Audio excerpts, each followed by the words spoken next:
Special relativity tells us that different observers measure time and space differently. Time and space are relative. It's better to study relativity using tensors, which are things that everyone in the universe will agree on. In other words, tensors are not relative. We can measure this pencil using 4 x rulers and 3 y rulers. If we rotate the rulers, we measure the pencil to be just 5 x rulers long.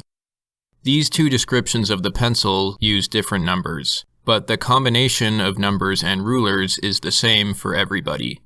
That's because this pencil is a type of tensor called a vector, and everyone agrees on its geometry.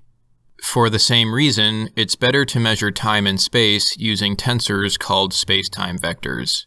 Even if we disagree on time and space, we'll still agree on the underlying tensor geometry these quantities describe.